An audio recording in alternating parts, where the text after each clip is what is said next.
Pasar inmediatamente a la siguiente presentación.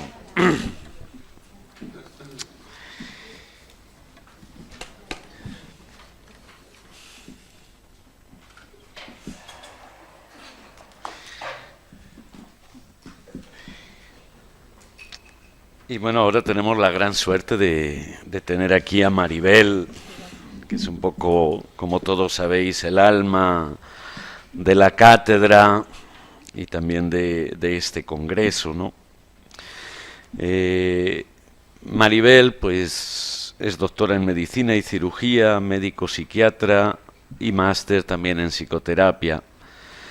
Ha sido profesora de la Universidad CEU San Pablo de Madrid y de la Universidad Pontificia de Comillas, directora del Centro de Engramas de Psicoterapias Integradoras de Madrid y, como acabamos de decir, directora de esta cátedra. Parte de su trabajo de investigación se ha centrado en la búsqueda de una perspectiva integral en la que se tenga en cuenta desde la psicología y la psiquiatría la dimensión espiritual del ser humano, siendo este un ámbito que ha supuesto la participación en diversas publicaciones. Os señalo, aunque supongo que casi todos conocéis, pues la colección que ha ido surgiendo a la luz de todos los congresos de la cátedra Edith Stein que han sido publicados y que ciertamente ha dado a la luz unos volúmenes ciertamente muy interesantes donde queda plasmada todo ese trabajo y todo ese esfuerzo que Maribel viene realizando desde hace años de caminar hacia la integración, hacia esa visión o comprensión holística del ser humano. El congreso del año pasado todavía no ha salido, pero parece que antes de Navidades saldrá, así que ahí, para cuando tengan que hacer un regalo navideño, ya hay un posible regalo que puede surgir y emerger, que os recuerdo pues era el tema de la consciencia, ¿no? Y bueno, pues Maribel, sin más, no te quito tiempo, a ti la palabra, sobre todo agradeciéndote todo este trabajo, toda esta entrega profesional y personal por este camino que todos pensamos que es tan imprescindible y tan necesario. Y queremos escucharte, que nos hables de ese interrogante. ¿Necesitamos un yo en el camino espiritual? Muy bien, pues muchas gracias, Javier, por la presentación y buenos días a todos. Y realmente también señalar que sin vosotros sería imposible hacer esto, o sea que ha sido un regalo poder llevar estos años, estos congresos y poder compartir con todos vosotros. La idea de esta ponencia es una visión desde la psicología, sabiendo que la psicología es una forma de mirar la realidad que es parcial, que es limitada, frente a la visión, por ejemplo, antropológica que nos planteó Javier sobre Edith Stein y filosófica, ¿no? Entonces, frente a su ponencia, me parecía la mía como una cosa muy limitada, pero aún así considero que esa parte psicológica es necesario tenerla en cuenta, también como contrapunto, y también, por si os habéis vuelto ya locos con si el yo existe, no existe, no sé si queda algún yo por aquí presente que pueda seguir, pues tenemos dos psiquiatras ahora, así que igual nos podemos rescatar y restaurar un poquito la identidad si hiciera falta, ¿no? Y bueno, no hace falta que sea fijo, como se ha dicho antes, pero quizás algún punto de referencia, al menos por ahora, pueda ayudar, ¿no? Y esa es la idea de la ponencia, un poco contrapunto a la ponencia previa, y luego hablaremos, debatiremos. Y quizás la idea es que os hagáis la pregunta a vosotros primero. ¿Necesitáis un yo en el camino espiritual? ¿Necesitáis un yo para estar aquí? No sé, cada uno tendrá sus impresiones, sus ideas, ¿no? Espera, voy a intentar, esa es la idea de la ponencia, intentar decir algo sobre el yo. Ya dijo Karma Tempa que era un yo dinámico, que era algo funcional, habló de esto también Javier Sancho como un ser consciente del propio ser y un ser unitario y complejo a la vez. y que del yo puro emanaba el sentido del yo. Eso ya lo dijo también Javier Sancho, ¿no? O sea, que se ha ido definiendo de diferentes formas. Yo voy a hablar del yo, desde, como digo, desde la perspectiva psicológica, e intentaré acercarme a alguna definición. O sea, al final, en el fondo quizás sea muy difícil o casi imposible de definir, pero como otros aspectos de la realidad, ¿no? O sea, quizás en el fondo último es algo que es un misterio para nosotros mismos, ¿no? Voy a empezar por esta idea que está de moda en ciertas espiritualidades modernas, de que hay que matar al ego, escuchamos muchas veces, ¿no? Tenemos que matar a nuestros egos y tenemos que estar, según esas visiones, pinchando globos de egos, destruyendo, a veces lo he escuchado, pero es que tenemos que diluir al ego y una y otra vez se nos habla, incluso veía en internet un curso que se titulaba ¿Cómo eliminar el ego? Pues qué curioso, no sé cómo lo harán, pero igual lo tengo que hacer, igual lo necesito urgentemente, no lo sé. Otra práctica de meditación, muerte del ego. También un par de días nos ayudaban a matar al ego, ¿no? Pues debo ser muy ignorante porque no sé cómo se hace, ¿no? Incluso online, meditación disolviendo el ego, ¿no? Entonces, hay como esta manía de hay que matar al ego, disolver al ego, que desde la visión psicológica nos da bastante miedo, porque luego nos llegan las personas, después de retiros intensivos de meditación, con cuadros psicóticos, alteraciones de la personalidad, crisis de ansiedad, diluciones de la identidad, y a veces hay serios problemas para restaurar a personas que demasiado rápido han diluido un ego que todavía era inmaduro, ¿no? Y aquí os estoy diciendo la idea principal que quiero plantear, ¿no? Y quiero transmitir algunas ideas acerca del sentido del yo, porque hablamos mucho del ego, muchas veces sin saber muy bien qué estamos diciendo. En psicología, ego significa yo, estructura del ego es estructura del yo, pero en el lenguaje popular, cuando se dice que alguien tiene mucho ego, se habla de vanidad o se habla de un falso yo narcisista, también hablaré un poquito de narcisismo. Entonces, como que a veces nos confundimos, ¿no? Yo voy a usar más bien el ego como yo y los voy a utilizar, porque estoy en el lenguaje de la psicología, pero a veces se habla del ego como el pseudo yo, el yo no vanidoso, el que quiere ser alguien, el que quiere ser importante para todos, y eso estoy de acuerdo que sí es conveniente diluirlo o al menos relativizarlo, ¿no? También hablar un poco de qué es la idea del yo en general. Con estos parámetros que pongo aquí se pueden decir más cosas, porque esto daría para muchísimo más, ¿no? Pero asumimos el yo como una identidad, y está la pregunta de si eso no es real, que hemos estado planteando a lo largo de ayer y de hoy. También el yo como estructura, una estructura con la que nos movemos, nos identificamos, que nos sostiene.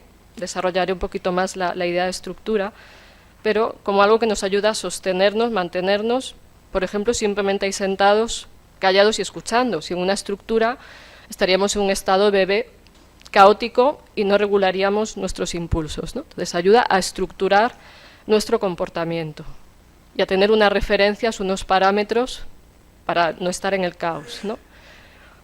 También el yo nos da una idea de individualidad, que no es lo mismo que individualismo, aunque ese es uno de los riesgos. Una idea de profundidad, se habló de ese yo profundo, el centro, como que puede haber una idea de yo como una realidad más profunda y auténtica de la persona, o una idea de yo como un montaje que nos estamos haciendo, y en parte todos vivimos una mezcla entre montaje y realidad, me parece, ¿no? Se habló del centro, de uno mismo, el centro de la consciencia. A veces quien dice que el yo es un centro de consciencia para percibir la realidad, o sea, un punto de referencia desde el que estamos captando. Sería un yo como centro de mi consciencia. O sea, desde dónde estoy mirando ahora la realidad, pues eso es también una manera de entender al yo. Pero quiero hablar sobre todo de las funciones, como contrapunto a estas mentalidades en general, me parecen de budismo light o de pseudo budismo o mentalidades nueva era que están como empeñadas en, como os decía al principio, en destruir el yo, paradójicamente por parte de personas que parecen muy seguras en decir destruid vuestro yo, pero yo no veo que el yo de algunas de estas personas esté muy destruido, ¿no? Entonces, ¿cómo se puede decir destruye tu yo desde el narcisismo, por ejemplo, ¿no? Me resulta paradójico, ¿no? Entonces, quiero hablar primero de las funciones del yo, porque si precisamente insistimos, cuando la gente está iniciando un camino de aprendizaje, meditación, espiritualidad, etcétera, insistimos en que se destruya el yo, lo más probable es que estemos generando una secta para que la gente me siga. Yo tengo yo y ellos no. Como no tienes yo, puedo anular tu voluntad, tu pensamiento, etcétera, ¿no? Entonces, funciones fundamentales del yo, pues por ejemplo, control y regulación de las funciones instintivas. Regulamos los impulsos. Si alguien tiene hambre, no saldrá corriendo a cazar, ¿no? O no le roba al lado si tiene algo comestible. O sea, tenemos una regulación de los mecanismos impulsivos. Capacidad de juicio, por ejemplo, nos permite anticipar la consecuencia de los actos a través de una serie de estructuras de pensamiento, de relación con la realidad. De alguna manera, esa idea de yo nos permite mediar entre mundo externo y realidad, entre mundo interno y realidad exterior, de tal forma que diferenciamos lo que ocurre fuera y dentro de nosotros, que aunque haya un continuo, o sea, no se trata de hacer un muro y separarnos de la realidad, sino que hay un continuo, pero el no estar loco implica que yo diferencio lo que yo pienso de lo que está sucediendo afuera. Cuando no se diferencia hablamos de psicosis. Lo que yo imagino es lo mismo que la realidad. Imagino dragones, creo que hay dragones, ¿no? También un yo desarrollado permite relaciones satisfactorias con los demás. Aquí se ha insistido que la capacidad de amar a otros es una prueba de esa madurez de la persona, ¿no? Si no, yo no me creo que alguien me dice que está muy realizado espiritualmente, no es capaz ni siquiera de escuchar, no digamos de amar al que tiene delante, ¿no? Entonces, muchas veces me pregunto cómo hay quien se atreve a hablar de espiritualidad sin considerar al que está delante, al otro, a los que sufren, etcétera, ¿no? Y luego la idea de la función sintética del yo, integrar diferentes elementos en una sola unidad, en una representación consistente que perdura. Luego hablará Carlos Mirapeix del self múltiple, pero aunque tengamos diferentes dimensiones, la cuestión es cómo vivir de manera más unificada, no tan fragmentada, ¿no? Luego lo conseguiremos más o menos, y también la idea es que hay algo más profundo en el centro que nos unifica, o sea, no es mi voluntad, no es mi deseo, aunque también tiene que participar mi voluntad. Entonces aquí algunas ideas que plantea la psicología. Sin esto, normalmente hay locura o hay un yo inmaduro. Voy a repasar muy rápido el desarrollo del yo, porque vemos, si observamos a los niños, que esas funciones, estas partes de las que he hablado, se van desplegando desde la infancia, desde un centro de consciencia muy rudimentario, hasta una estructura que empieza a funcionar. El niño no sabe que es consciente, o que es alguien separado de otro. Explicó ayer Rebeca cómo el niño forma parte del mundo de la madre cuando nace y luego se va diferenciando, se va dando cuenta de que es otro y que su madre a su vez es otra, ¿no? Bueno, ya lo he dicho. Posteriormente se va identificando desde la mirada de los otros, que si esa mirada es suficientemente amorosa y positiva, el yo se desarrolla de manera sana, y si no, el yo está fragmentado, mucho más de lo que sería deseable, o está vacío de contenido, como ocurre en los narcisistas, que tienen que inventarse algo porque no se ven a sí mismos, ¿no? También nos identificamos desde sensaciones propias, captamos en nosotros, en nuestro cuerpo, en nuestros pensamientos, en nuestras emociones, identificamos cosas que sentimos como propias, ¿no? Y poco a poco, en todo ese recorrido de relación del niño con los demás, se va generando una autoconsciencia independiente de la mirada de los otros. No quiere decir que los otros no tengan nada que aportar, siempre hay aportación del otro, pero soy capaz de ver que yo existo aunque no haya una persona delante de mí. Hay cierta edad en la que los niños, si la madre no está, piensan que la madre ha desaparecido, se angustian mucho. Pasado un tiempo, el niño, aunque la madre ya no está, sabe que volverá, porque ya hay una capacidad de identificar dentro de sí la realidad. Entonces, hay una autoconsciencia de entrada rudimentaria, pero poco a poco, incluso aunque la madre ya ha muerto, el niño sabe que él existe, porque también ha recibido ella una imagen de sí, que puede ser acertada, desacertada, solo puede haber ahí todo tipo de errores interpretativos, problemas de la madre, bueno, eso sería largo de decir, ¿no? Pero lo importante en todo esto es que el yo maduro es capaz de verse a sí mismo más allá de la mirada de otros, aunque las tenga en cuenta. Sensación de existir, de ser importante, no hablo de vanidad, sino de que la propia existencia tiene un valor, y todo esto va dando sensación de seguridad y control. Cuando esto no se da, uno depende demasiado de que los otros le digan que uno está, de que uno existe, y a veces yo lo veo en terapia que la gente me dice, ¿yo qué pienso? Pues yo no lo sé, vamos a buscar, ¿no? Pero a veces esa dificultad de verse uno a sí mismo porque previamente no ha sido mirada en cierta etapa del desarrollo, y luego aprender a verse uno por sí mismo. Hay quien dice, es que si otro no me dice quién soy, yo no me veo. Pues falta algo, ¿no? A su vez los otros aportan miradas que nosotros no vemos de nosotros mismos, ¿no? Y bueno, puede haber después crisis de identidad a lo largo de la vida, la famosa crisis de los 40, que uno puede entrar en crisis. Yo me creía que yo era una médico, bla, bla, bla, y me doy cuenta de que eso es insuficiente.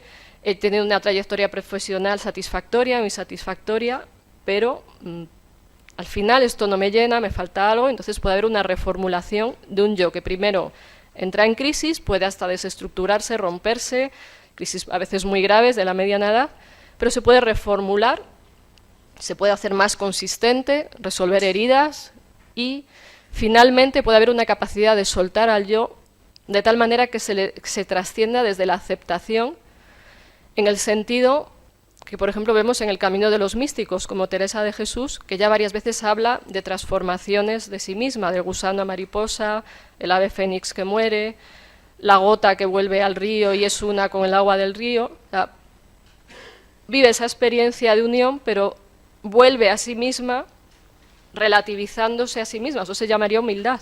O sea, no soy el centro del mundo, ¿no? Entonces, es poder soltar al yo cuando haya madurado.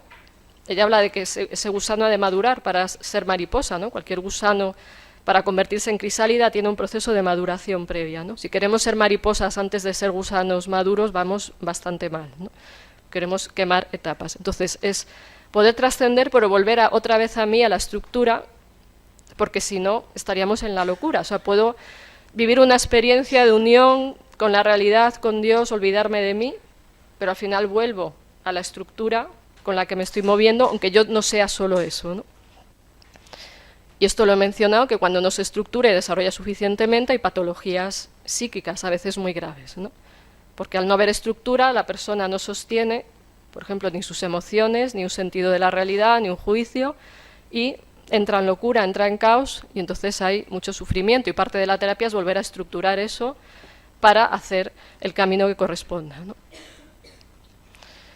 A su vez vemos que en todas las tradiciones se trabaja en fortalecer un sentido sano del yo, o sea, hay una educación desde la infancia para que la persona, por ejemplo, desarrolle fuerza de voluntad.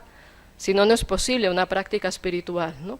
Una estructura que se autorregula y a la vez se abrazan los propios límites. O sea, yo no soy esto y solamente esto, sino que la realidad es mucho más que yo y puedo relativizar mi yo en la medida que no me identifico absolutamente con ello, ¿no? Todo esto posibilita un sentido de vida sano, conectado con la escucha de una dimensión profunda, esencial y única. Pero para eso primero hay que tener un desarrollo del juicio, del discernimiento, autorregulación, cosas que ya he dicho antes, porque si no, ¿cómo puedo saber cuál es mi sentido si no sé nada acerca de cuál es mi realidad más profunda, ¿no? Entonces sería primero estructurar y luego soltar. Y aquí yo os estoy diciendo, me parece que sí, necesitamos un yo en el camino espiritual, igual que en la vida, aunque luego lo podamos soltar, aunque sea momentáneamente. Quizás los únicos que han llegado a soltarlo del todo sean los místicos, pero no me parece que al soltarlo dejen de ser ellos, parece que son más ellos después de esa humildad, de relativizar esa identificación absoluta con el personaje con el que han vivido, ¿no? Pero también el yo tiene un lado oscuro, diríamos que tiene efectos secundarios, tener un yo, por ejemplo, que se genera una estructura rígida donde una persona se identifica con su rol. Entonces, si alguien es un catedrático, por ejemplo, se presenta siempre como catedrático, o yo siempre como psiquiatra, y va haciendo ese rol. El catedrático seguirá dando clase por el pasillo, en el ascensor, yo seguiré tratando pacientes por cada esquina, porque me he identificado rígidamente con un rol, que no es mi yo, es un rol, es una herramienta que yo pueda utilizar. Entonces, a veces hay personas que están posicionadas de manera rígida en su yo por pura inseguridad, por puro miedo, ¿no? Y en esa identificación, que digo, uno se cree que es alguien, ¿no? soy alguien porque tengo dinero, soy alguien porque tengo tantos títulos, soy alguien porque soy médico. Pues no, somos lo mismo todos, ¿no? Esos son roles, herramientas, posibilidades. Y en ese ser alguien, plantea Rudolf Allers, uno de los psiquiatras que inspiró a Viktor Frankl, que en ese ser alguien se genera una neurosis porque se da una rebelión contra el orden total de la existencia. Nos empeñamos en ser frente a una realidad con la que nos estamos peleando, porque en el fondo no nos creemos lo que nos hemos montado, ¿no? Todo esto tiene que ver con un apego a la identidad y a lo que la refuerza. Es decir, si yo me siento que soy alguien por ser psiquiatra, todo el que me diga eres psiquiatra y eres una buena psiquiatra refuerza ese personaje. Y como me creo que soy eso, estoy buscando a su vez que me refuercen y me digan, pues es que eres la mejor. Y como decía ayer Rebeca, la madrastra de Blancanieves, dime espejito que soy la más bonita, ¿no? O sea, estaríamos hablando del yo narcisista, enganchado en un rol limitado. Y eso a su vez me separa de otros, porque estoy empeñada en defender ese rol, ese personaje, ¿no? Pero si no lo tenemos es peor, ¿no? Entonces, como he dicho antes, el yo que tenemos configurado es una parte de una dimensión de profundidad que está ahí, aunque sea a nivel inconsciente, como ya han dicho Frankl, Jung, Assagioli, Maritain, etcétera, que en el inconsciente hay una dimensión de profundidad, nos demos o no cuenta, y que también necesitamos una estructura para relacionarnos con la profundidad. Y que el no tenerla tiene más efectos secundarios, o tener el que no es, ¿no? Y hablo brevemente del narcisismo. Esto daría para un congreso, pero hay que hablar del narcisismo, ese yo falso superficial que en el fondo está vacío de un yo real. Para compensarlo, genera una imagen desmesurada de sí, una imagen excesiva. Se pavonea, luce, está mostrando una y otra vez que está ahí, necesita ser el centro, ¿no? Y en el fondo es porque no ha podido encontrar un reflejo lo suficientemente bueno en su infancia para tranquilizarse y construirse. Eso nos facilita al menos una referencia, aunque luego la podamos soltar y evolucionar. Si me quedo con el reflejo infantil de mi niña la mejor, no hay quien me aguante 40 años después, ¿no? Pero si hay un reflejo suficientemente bueno, luego pues uno puede sentirse un poquito sostenido, ¿no? Entonces, es importante también en este punto saber que todos tenemos algo de narcisismo, como también dijo Rebeca, todos tenemos vanidad, egoísmos, etcétera, pero otra cosa es vivir la vida narcisistamente, es estar ahí todo el tiempo, en sostener ese falso yo, porque si no hay un vacío, hay una desesperación, yo no existo, ¿no?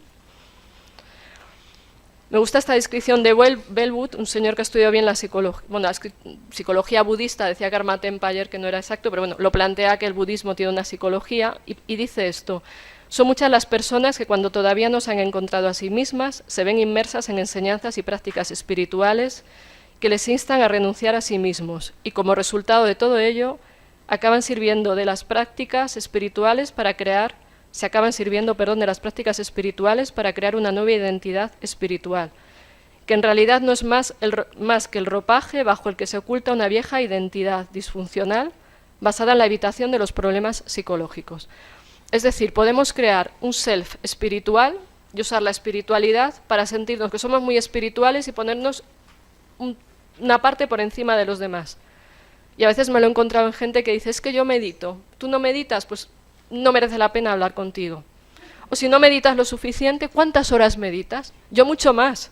Estoy contando cosas reales, no me las estoy inventando. Yo mucho más. Si tú no llegas a mi nivel, como no estás a mi nivel, todavía no voy a dedicar el tiempo a hablar de estas cosas contigo, ¿no? Digo, bueno, pues ¿qué vamos a hacer? Pues mala suerte o buena suerte, no sé. En esta viñeta vemos un poco este riesgo de la persona meditando que logró soltar al ego y dice, pues soy lo máximo, ¿no? Entonces, esto es a lo que me refiero, que podemos caer en confundir la experiencia con una meta y entonces todavía más ego. Y esto lo ha explicado bien antes Alexander, ¿no? Que entramos en ese yo que no quiere pensar y al final estamos más en ese narcisismo, ¿no? El yo trascendible, le llama, o sería el que ya ha madurado. Dice Engler que tienes que ser alguien antes de no ser nadie. O sea, hay que desarrollar una estructura previamente, porque si no, ¿cómo vamos a hacer ninguna práctica ni relacionarnos con nada o con nadie? Necesitamos un fuerte y sano sentido del sí mismo para poner en marcha el proceso meditativo de disolución, por ejemplo, dice Cornfield, que es un psicólogo y monje budista. O sea, queremos disolvernos, unirnos con Dios, con el absoluto, con la totalidad. Primero tenemos que ser alguien, ¿no? Y dice Bellwood que necesitamos de un ego que no se haya debilitado por los conflictos internos y que sea capaz de funcionar eficazmente en el mundo. Si no puedo funcionar en el mundo, ¿qué pretendo en una práctica espiritual? Igual estoy haciendo lo que Bellwood llama el bypass espiritual, es decir, usar la espiritualidad para evadirme de la realidad y, por ejemplo, medito o rezo para resolver problemas a los que no me enfrento en la vida cotidiana, ¿no? Y a veces se cae en eso. Bueno, yo me voy a la espiritualidad y así no me ocupo de las personas con las que tengo problemas, no me ocupo de los que sufren porque eso es una ilusión, etcétera. Y bueno, nos montamos un globo que sí creo que hay que pinchar, ese globo, ¿no? Esto que dice también Cornfield, de que en nuestra vida espiritual existen dos tareas paralelas. Una es descubrir la ausencia de sí mismo, la otra desarrollar un sano sentido del sí mismo. Para despertar hemos de satisfacer ambos lados de esta aparente paradoja. Parece otra locura más, pero es parte de lo que sucede. O sea, por un lado afirmarnos, por otro lado también relativizarnos, ¿no?